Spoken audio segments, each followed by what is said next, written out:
Hello everybody. I have returned with another video.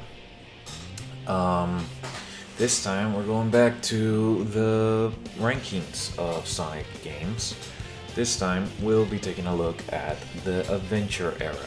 This will be covering Sonic Adventure 1, Sonic Adventure 2, and Sonic Heroes. Yeah. These three games pretty much are considered the adventure era. I know some people who technically don't count Heroes because it came after like the whole Dreamcast thing and it doesn't have adventure in the title, but I honestly don't care because it has the adventure cast in it for the last time. So I'm including Sonic Heroes here. I will not be covering the Advanced Trilogy or any other handhelds that were released in this particular era because I, one, never played them, and two, I don't have them, so even if I wanted to play them, I can't. So, with that being said, let us get started with Sonic Adventure 1. And I am gonna put this in good. I'm gonna put this in good. Why do I say that? I'm gonna start with a hot take. Sonic Adventure 1 is a much better game than Sonic Adventure 2, and I know I'm gonna get a lot of hate for that, but I do not care, and I'm gonna get to as why. For starters, the story. The story makes a lot more sense in this game. It is pretty easy to follow, not gonna lie. It's entailed between fragments of characters. So, for example, you won't get the full story when you play as Sonic. You would have to unlock Tails, Knuckles, Amy, E102 Gamma, and Big the Cat to get the whole story that happened while Sonic was doing his thing. And between all of that, you have Tails' story and how he decides to have more self-confidence in himself and not rely on Sonic so much. Remember this because this is going to be very, very, very relevant during the meta era. Knuckles, we get a more character from him, especially since this game focuses a lot on his race of echidnas and Chaos. Basically, Chaos was the guardian of the Master Emerald, and he lived peace and harmony with the Chao, who are also part of the ecosystem of the Master Emerald, and around them lived the tribe of the Echidna. Unfortunately, the Echidna tried to use the Master Emerald for their own uses, and because of that, Chaos became corrupted and hateful, and he wiped out the entire Echidna tribe. So yeah, a thing that is very relevant in the adventure era and it's to some degree the dark era of Sonic is that stories began having more edge to them. They had a lot of stakes. For example, in this game, when Chaos gets his perfect form, I know I'm jumping a bit, but please follow me here, he floods an entire city. Now, we don't see anyone die here, especially since in the beginning cutscene, you see people running away, and then literally in the next scene, you see the streets just absolutely vacant. You see no one. And I know that Sega and Sonic Team did that, so they wouldn't be any higher rated game that they have. So they wanted to be rated E for everybody, not rated T.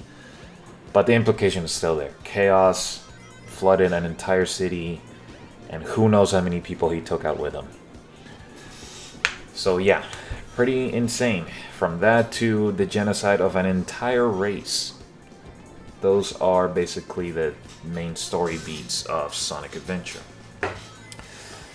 So yeah, in another character that's quite important to it is Tikal. Tikal is... she was basically friends with Chaos. She would talk to him, hang out with him. But after the genocide of the kidnapped tribe, she also unfortunately passed away, being collateral damage. But for some reason, which I don't really think they explain, so it's kind of weird. I think Tikal sealed her soul with chaos in the Master Emerald, and that's how chaos was inside of it. And when he breaks it, that's when Tikal's soul leaves.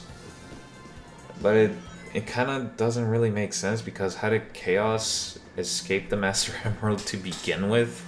At the beginning of the story, he just kind of pops out, and then he breaks it. The game doesn't really explain that, unless they explain it in a manual. If you guys know how they explain Tikal sealing away herself and chaos, and how chaos out of nowhere in present day escapes the Master Emerald and breaks it, please let me know, because it's weird. But yeah, throughout all of that, you encounter Knuckles, who is, for some reason, once again deceived by Eggman that Sonic is stealing pieces of the Master Emerald. But he finally gets his act together and joins the good guys. Yeah, that was kind of a weird thing. I don't know why they made Knuckles fall for Eggman's shenanigans again. It was weird. Then there's also Amy, who is she actually lives in the city that Perfect Chaos floods, but she is thrown into the story because a bird just crash lands into her head, and now she's being chased by this giant robot. And that's the entire thing of Amy's story, basically. She's still very much obsessed with Sonic. She's still very much in love with him, and swooms over him and still chases him. That's still very much part of her character. But in her adventure, it's just mostly her escaping the robot until she finally is strong enough to destroy the robot. I don't know, it's weird. But then, during the ending... Well, actually, we'll get to her ending, because her ending coincides with E102 Gamma's ending. So E102 Gamma is Eggman's robot, who was created for the sole purpose of killing Sonic and his friends. That's his whole purpose, and he was built with a bird inside of him. So this particular bird is family of Amy's bird. So every single E line of robots, I'm gonna call them E line because they always start with E, then one sort of number. They all have birds inside of them. So E102 Gamma eventually makes it his mission to free all of his bird family friends, which eventually makes him sacrifice himself to let the little birdie free. Which, honestly, I'm doing a really bad job at telling his story, but it's honestly a kind of cute and touching story, because he goes from this cold killing machine to where he meets Amy in a prison, and the little bird inside of him starts like putting his feelings out through E102 Gamma. So now Gamma starts feeling things, and he decides to, okay, this is wrong. I'm gonna free all the animals that are also my family.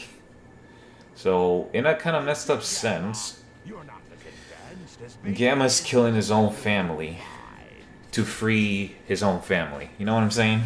The bird family. He's killing the robot family that he has to free the bird family, including himself. So, yeah, that is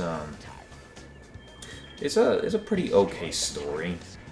Like, I know it's trying to play it seriously, but since this is kind of Sonic, I see this the Sonic goofiness, if you will, because this game has some pretty goofy voice acting. Now, this was the first time Sonic and company ever talked in a game, I think. The entirety cast of Sonic. We don't count Sonic Teaches Math or whatever. But the voice direction was awful. It was really awful. Because I don't know how the dubbing for Sonic Adventure became so bad. Because it felt like more of, okay, read these lines however you will, and we'll just throw it in together. Don't even try. And then we got things like this.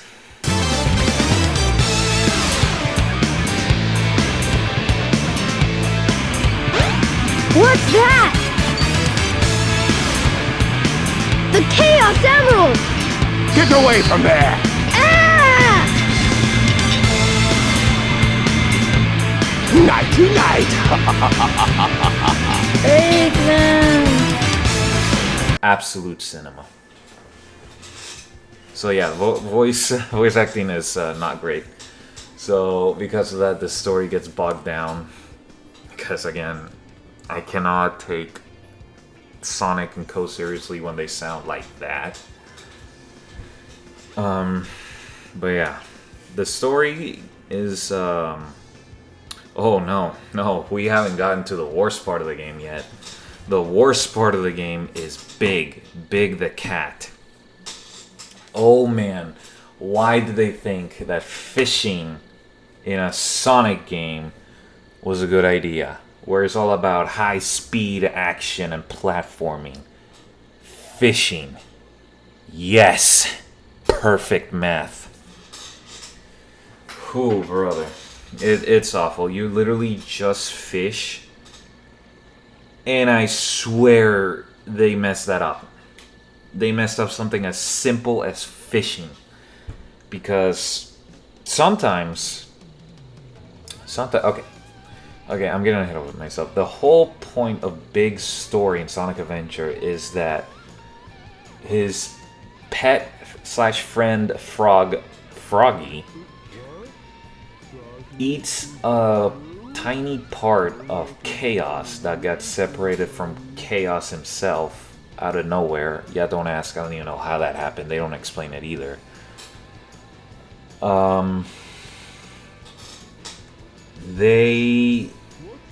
Froggy decides to escape, and now Big literally chases him around over and over and over and over and over. Because every time he catches that stupid frog, something ridiculous happens that makes him lose him again. And you're just sitting there groaning because you have to deal with the broken, glitchy fishing game that they put in this garbage. So you need to fish for Froggy. That's the whole deal. You fish for him and that's it. You can also fish for other fishes to increase your score. But I honestly don't care because, again, it's fishing. I don't even like fishing in real life. So why would you think fishing in-game will make it any better? I don't know. But yeah, even when you got it right on Froggy and you try to lure him, he bites it, but then he decides, nah, I don't feel like it, and then just leaves it and swims away. So now I gotta reel it in and then throw the stupid fishing line again to hopefully hope that Froggy decides that, oh, okay, yeah, I guess I'll bite this time. After 20 minutes of failing. And oh, if you break your fishing line, you lose a life. That's the whole Big the Cat gameplay. Fish, and if you break the line, you lose a life. Big is so pathetic here. And this game, his inclusion, his debut actually, was so bad that to this day, Big the Cat is considered one of the most hated Sonic characters ever. Nobody likes this man. And it's because of this game. His debut. Why did they include him at all into the gameplay? He could have just been cutscene material. He could have been an NPC that you talked in an overworld, and he could have been that goofy cat that's looking for his pet froggy. And that's it. He could have been in the cutscenes because his gameplay has nothing to do with the freaking final boss, which we'll get to that. But yeah, we'll come back. Sonic's gameplay is basically 2D Sonic brought into the 3D, but he now has the now very classic and staple move called the homing attack, which after jumping, if you're near to an enemy, Sonic will instantly home into that man and blast it away as a homing ball, and you can chain that into more homing attacks, which keeps the speed going. You can also use homing attacks to pick speed back up as a little air boost if you just get hit or something, which is super cool. The homing attack was a great addition because not only does it give Sonic a brand new way to get through the level and destroy enemies, it also gives him a brand new tool to gain more momentum for his high-speed action platforming, which is really, really good. I like that. Once they add something into the formula and they do it well, it's like, mwah, chef's kiss. Amazing. He also has the light speed dash here, which is when you're like right behind a trail of rings, you can zip pat right through them and you're out in the other end of that line of rings. But in this game particularly, you for some reason have to charge it. Now thankfully in future games they completely get rid of this, which I am glad.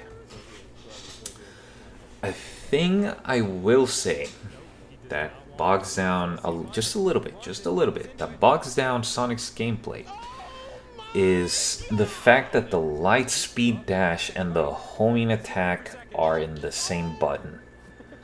Now, because the light speed is, you have to charge it for, I'd say, 3-ish seconds.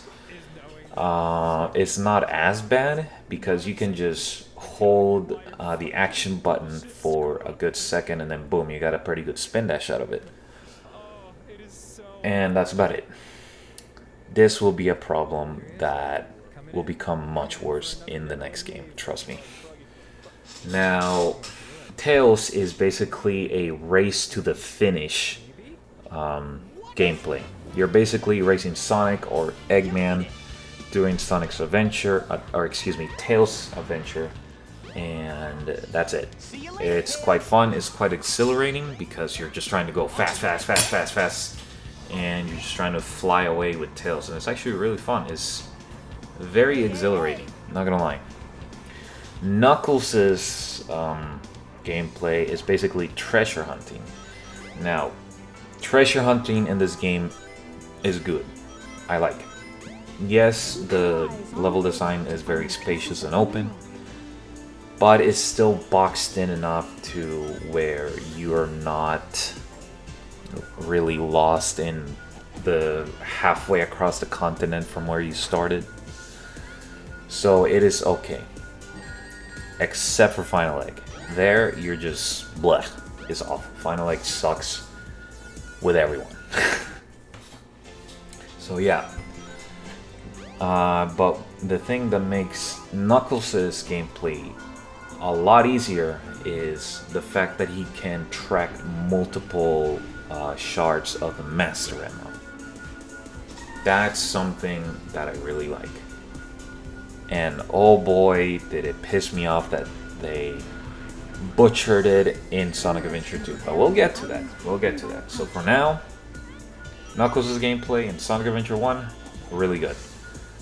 Amy's just a slow Sonic.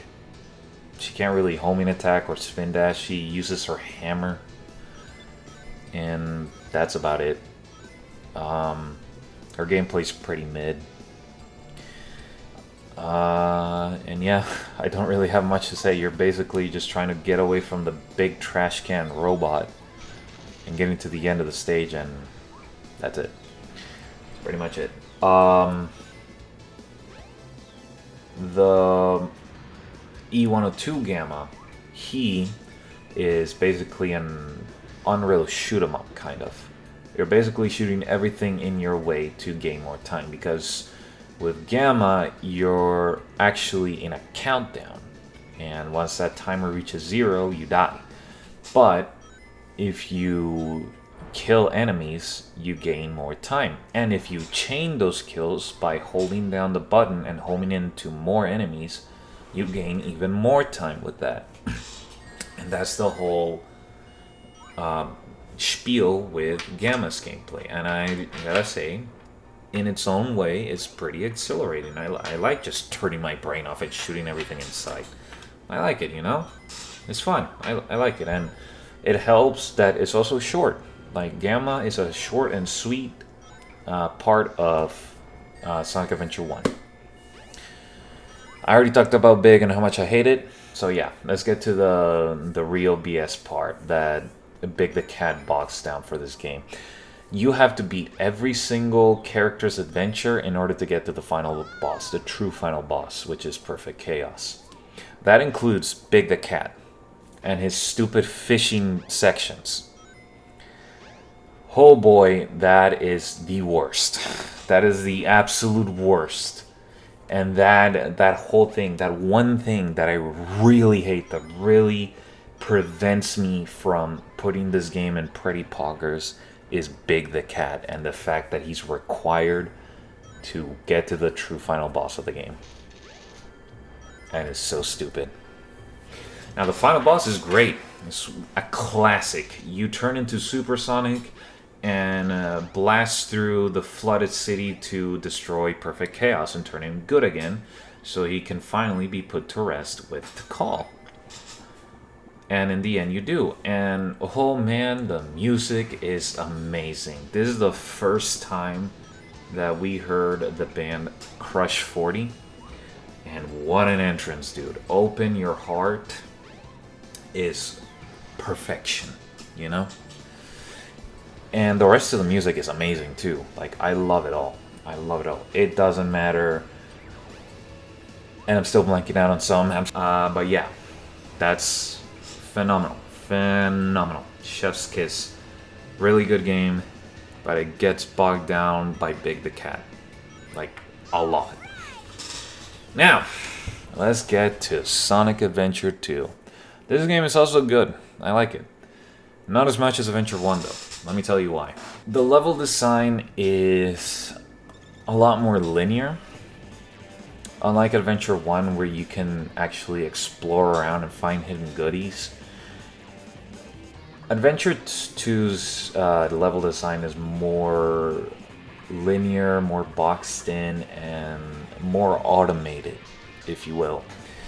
There's definitely a lot of flair for the stages, I will say that, but most of that flair is taking control away from the player so they can wow you with what's happening, and it's like, okay, cool, I guess.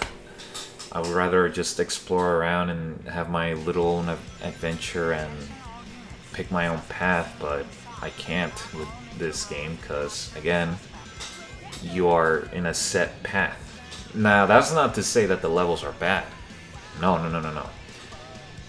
The levels here, when they are good, they are really, really good. Radical Highway, City Escape, you know, Final Rush, I think it's called, or no, Core Cannon, yeah, Core Cannon, and yeah, great. When they can be great, they are really great, but when they're really bad, they are really freaking bad, and we'll get to that, trust me. So, let's get to the story. Let's get to the freaking story and why it makes no freaking sense. Let's get started with the whole fact that Sonic got mistakenly arrested because they were looking for Shadow. But no, they mistook Shadow for Sonic, even though they look nothing alike. They had a clear picture of who Shadow was, but they still went after Sonic. That's a whole thing. And oh yeah, this game introduces the fan favorite that everybody glazes, Shadow the Hedgehog. Which, yeah, okay, some of that glaze is very warranted, but some of you people take it way, way, way too far. You guys gotta chill. But yeah, sorry, Shadow, he is an experiment of Eggman's grandfather, who is Gerald Robotnik. He was trying to create the ultimate weapon to create a cure through that weapon to cure his sick granddaughter, Maria, who became close friends with Shadow once he was created. Maria and Shadow had this very, very close friendship when they were growing up. When Shadow was first born out of the tube, Maria was ecstatic, and they were like, "You are my friend now. We're gonna have a great time up here." And yeah, they became really good friends. Unfortunately, the government, which is GUN, gun. I don't know what gun stands for, so don't even ask me. They came up to where they were residing, which is the Space Colony Ark. Yes, they were in space, because Maria's illnesses were slowed down by by space having no gravity. Don't ask how that works. I don't even know how that works. That's just an explanation for why she's up there and for her illnesses. So, okay, well, let's suspend our disbelief for that. So, yeah. Gun comes in and kills basically everybody in Space Colony Ark. Why, you ask? I have no idea. The game doesn't explain whatsoever. Oh, brother. But yeah, during that chaos, Gun shoots Maria and kills her, but not before Maria's jettisoning Shadow into the earth. After that, Shadow was knocked unconscious. Gun found them in the desert, I hope, and they locked them away in a prison island. Then, 50 years later, Ivo Robotnik, aka Eggman, breaks Shadow out of that prison because he saw reports of his old grandfather about an ultimate weapon. So he went and found it, and he found Shadow. With that, Shadow comes out of the tube and causes a ruckus in the city, which causes the government to make Sonic enemy number one. Not Shadow, even though they had a clear shot of who Shadow was. Nope, it is Sonic. Get that blue hedgehog, fellas. To this day, I have no idea how they messed that up. And it's gonna get even worse once we get to Shadow the Hedgehog. But we'll get there when we get there. So yeah, the whole story ensues. Sonic and team up. Sonic, Tails, and Knuckles team up to stop Eggman from going into Space Colony Ark and firing the Eclipse Cannon that was also built by Gerald Robotnik. Don't ask about that yet, because we don't know about that until Shadow the Hedgehog. Shadow, Eggman, and a also brand newcomer, Rouge the Bad, who is a double agent for Gun, team up to ensue the plan of world domination. But that's what Eggman thinks. That's what Rouge thinks. But Shadow is in fact trying to destroy the Earth to get revenge for his friend Maria. So, yeah. We get to that, and it ensues in a final battle for the arc, which ensues Sonic defeating Shadow, destroying or damaging the Eclipse Cannon so it won't fire. Eggman taking the final piece, the final Chaos Emerald, and getting the Eclipse Cannon to fire. But unfortunately, since Sonic damaged it, it goes into critical. And a video of his grandfather, Gerald, pops up. And oh boy, here's where it gets interesting. Okay, Gerald, after finding out that after gun soldiers killed his granddaughter in the Space Colony Arc, he absolutely lost it. He went crazy to the point where he started making plans for the absolute genocide of the human race and planet Earth. How does he do that? Easy.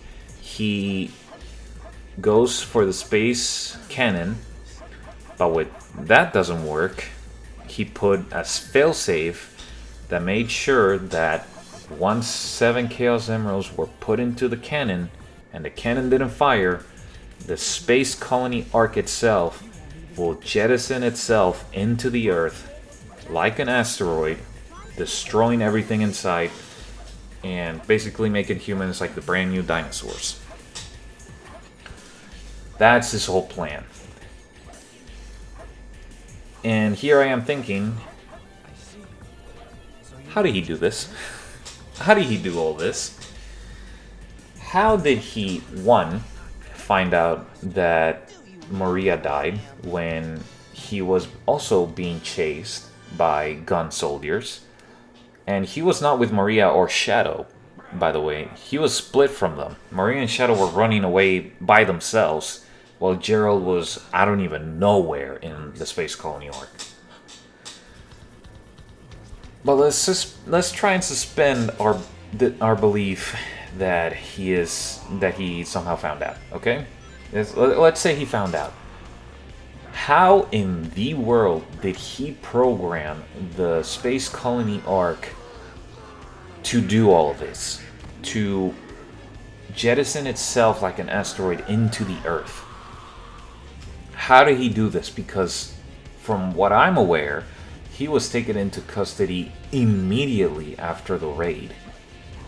So how did he have time, not only from running away from the gun soldiers, but also having enough time to somehow find out that Maria died and Shadow was nowhere to be seen, to also running away to some sort of main control panel without being spotted by gun soldiers, which, by the way, there were multiple ships full of hundreds, even thousands of soldiers that flooded this space station to make sure nothing out of this colony got out. So it was literally kill on sight for thousands of soldiers. How did Gerald escape all of that and somehow program not even the space arc, but also Shadow's mind to complete his plan, even though Shadow was nowhere near him? He was jettisoned into the Earth at this point. But also he reprogrammed the Bio-Lizard, who is a prototype of the ultimate life form. So before Shadow, there was a big old lizard that became the kind of ultimate life form, but because he kind of went out of control, they just contained him somewhere in the arc. How in the world did he program all of this while being on the run from thousands of soldiers that were raiding his space station? That legitimately makes no freaking sense to me. No freaking sense to me whatsoever. Secondly, why did Gon decide to raid the Space Colony arc out of the blue? I know it gets explained in Shadow the Hedgehog, but here in Sonic Adventure 2, it's not explained at all. It's just said, we wanted an ultimate weapon, the ultimate life form, as a weapon, And after they got that, they shot everybody on sight. Or after Gerald completed the ultimate life form, Gunn was like, cool, you guys are no use to us, we're gonna kill you now. Like, what in the frick? There was a small innocent child in there. Who ordered that? Who the frick ordered that? It made no sense back then, and now it kinda makes sense with Shadow the Hedgehog and Shadow Generations. But still, who, brother? That is such a radical choice to do. Anyways, yeah, there was all of that. That's a whole thing. And that's not even getting to the other things, like how in the world did Sonic somehow figure it out how to do Chaos Control by merely watching Shadow do it once or twice? How did he do that? And not even with a real emerald, he did it with a fake emerald that Tails made.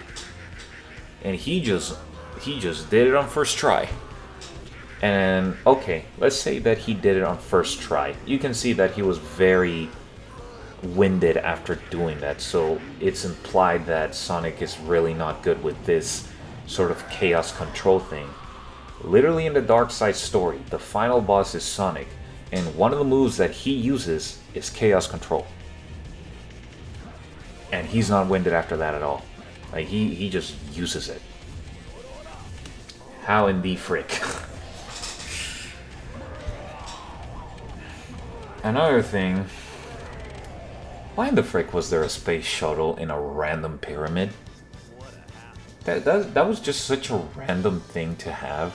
Especially when we see Eggman having a literal teleporter that puts him in the Ark instantly.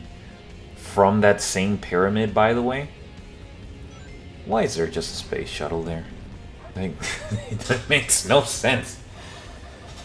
So yeah, the story is all over the place. I can commend them for trying to make a very dark and gritty government corruption type of thing.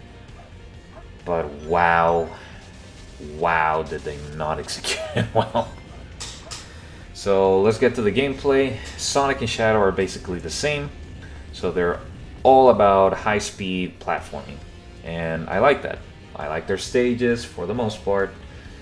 And they're fun. They're fun. Now here's where that little nitpick gameplay from Sonic in Sonic Adventure 1 is going to come back 10 times worse into Sonic Adventure 2. Sonic and Shadow get the drop dash, the light speed dash, and the spin dash in this game. The light speed dash is now an instant move that all you have to do is press a button right behind a trail of rings and Sonic will instantly zoom past.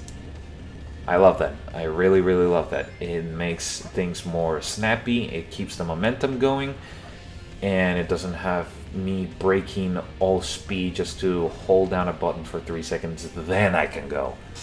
I like that. The drop dash is basically Sonic rolling to a little ball and just dashing a little bit forward to damage enemies. What is the problem with this? Simple.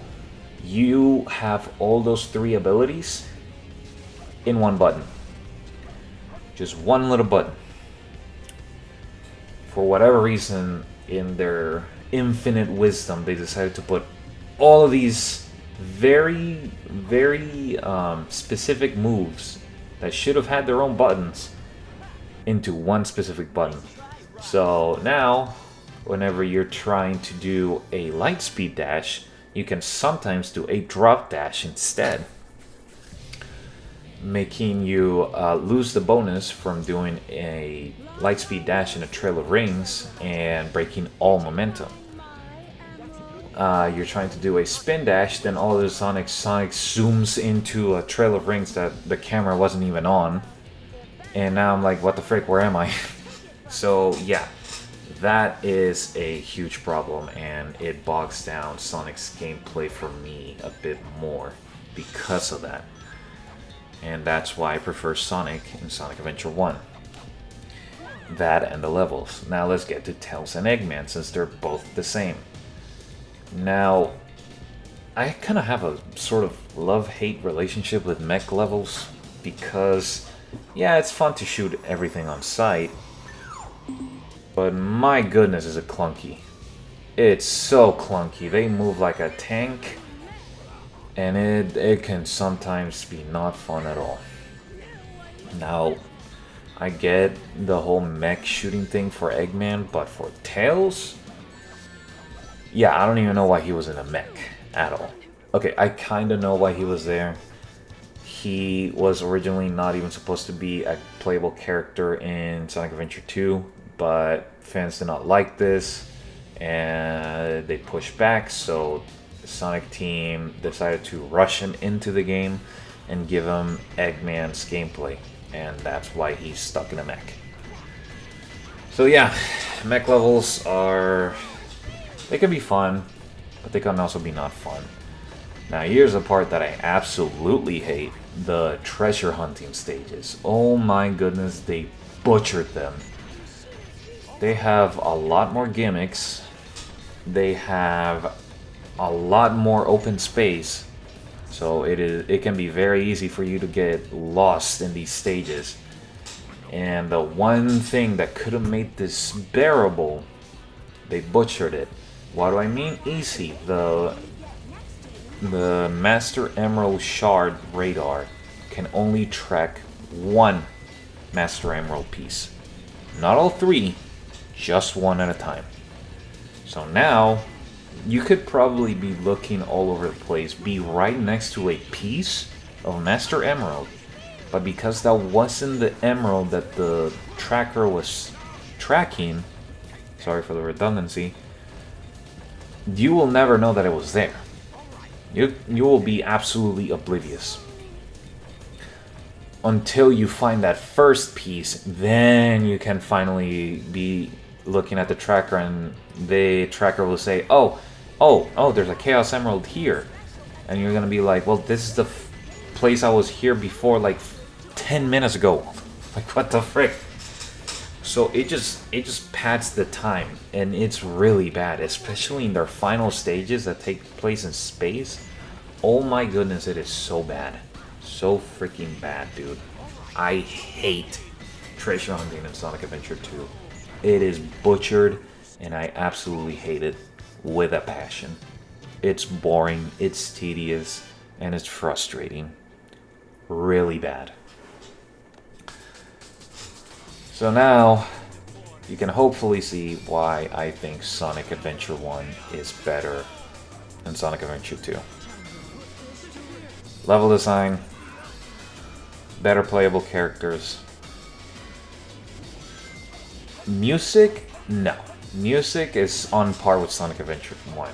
This game has some very good classics like City Escape, Live and Learn, Shadow and Sonic's Final Showdown, and for all the giggles, Knuckles rap songs. You know what I know. If you know, you know. So yeah, Sonic Adventure 2, in good, but not as good as Sonic Adventure 1. Now, oh boy, let's get to Sonic Heroes. I have such a history with this game. And oh boy, what a history it is. Let me tell you a little story. Back when I was younger, had longer hair, and I was a literal stick. I was a broomstick. I and a couple of my friends named Mira and Matt, you know who Mira is,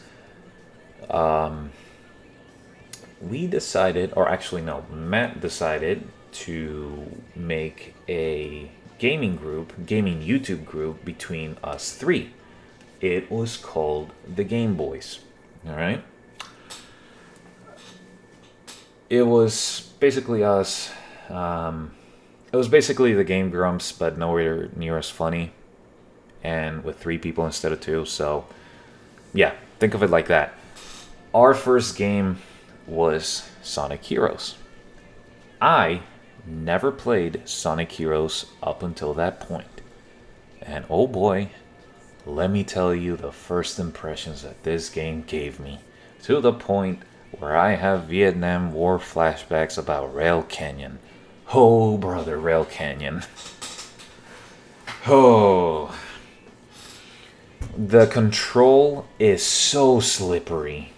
The levels take forever to beat with whoever you're playing. Okay, you have 4 different teams: Team Sonic, Team Dark, Team Team Rose, and Team Chaotix. Team Sonic is considered the normal mode, and you play as Sonic, Knuckles, and Tails. Team Dark is considered the hard mode, which consists of Shadow, Rouge, and newcomer Omega, who will become a fan favorite in more years to come. Then there's Team Rose, which is comprised of Amy, Big the Cat, and Cream the Rabbit from Sonic Advance. Then there's Team Chaotix which includes Espio, Vector the Crocodile, and Charmy the Bee. And these guys are actually old schoolers because they were in a game called Knuckles Chaotix, which was a spin-off of Knuckles, and that game sucked. So that's all. And wow, what a second game debut for them, because this game also kinda sucks. So, oh man. Where do I even start? Team Rose is considered the easy mode because their stages take the shortest amount of time to complete. Team Sonic is the normal mode because they're basically the normal time for this game. Team Dark is the hard mode because they take for freaking ever to complete their stages. And Team Chaotix is basically a challenge mode, which means each stage has a different objective that they have to do that isn't go to the goal ring. It is maybe collect this amount of rings or something like that, you know? Because of that, their times may vary from really short to ridiculously long. So yeah, there's that. And even with Team Sonic, their stages can take way too long. Way too long. I don't know why they decided to make the stages last so long. Especially since the teams don't really have any different stages related to them. Like, back in Sonic Adventure 1 and 2, each character had their own stages catered to them. But with Sonic Heroes, each team goes through the same stage over and over with very, very little differences that pertain to a specific team. And that's it. And I'm pretty sure there are 10 stages here. So you're playing the same 10 stages 4 times just to get to the final boss. Oh my goodness, that is tedious. Especially adding the fact that, once again, these stages take a freaking eternity to complete. So, and let's not even begin with Rail Canyon. Okay, I'm gonna begin with Rail Canyon and tell you my sheer hatred for it. The rail grinding is glitched to the butt, where if you dare to switch rails during a stage, you can probably fly through the stratosphere or not have enough airtime to switch to that other rail. So now you're just dropping down immediately. Yeah, there's a lot of bottomless pits in Rail Canyon, and I hate it. Let me tell you the story. The little story that happened in this stage. So we were recording for the Game Boys, of course. And I was playing Rail Canyon, you know, having a great time, maybe. At this point, I was like, okay, this game has its quirks and is slippery, but I can kind of enjoy it. Oh no, once I got to Rail Canyon, I died so many times, to the point where I just could not hold in the frustration anymore, and it exploded to where I threw the GameCube controller down into the ground, and that controller bounced off the ground and hit my friend Matt square in the balls. Miko? Yeah. Fucking take that. Holy shit. Fuck this game. You just hit him! Did I? Oh my god, did I really? You just hit him between the legs, I saw it! What? Oh my god. Are you okay? Okay, so, yeah, Juan just busted Matt. Well, Juan just hit Matt in the dick. Right in his family jewels. I felt so freaking bad afterwards. I felt so bad. Oh man, it was bad. That man was screaming from like a good 5 minutes of pain because Rail Canyon pissed me off to that point. I did not mean to do that, but oh boy, after Rail Canyon, I did not enjoy this game at all. I started seeing every glitch, every slippery quirk, every bottomless pit that this game starts loving during the second half. It was not a fun time. Not a fun time. The gameplay, the entire playthrough is still there in the Game Boy's channel. That channel is still there. It is a relic of the past. And it is all there for you guys to see. Let me tell you all right now that during that time, I was a very different person. Very, very different. I was a very spiteful, hateful person. And I said some very bad things. For example, I said the F slur, or is it a slur? The Faggot word pretty much every 5 seconds, every video that I was the one playing.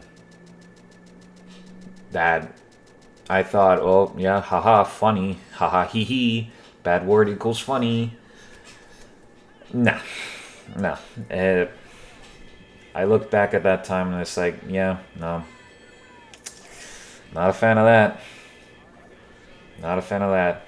No excuse for me saying that word every 5 seconds. I was just an idiot. And I take full responsibility for that.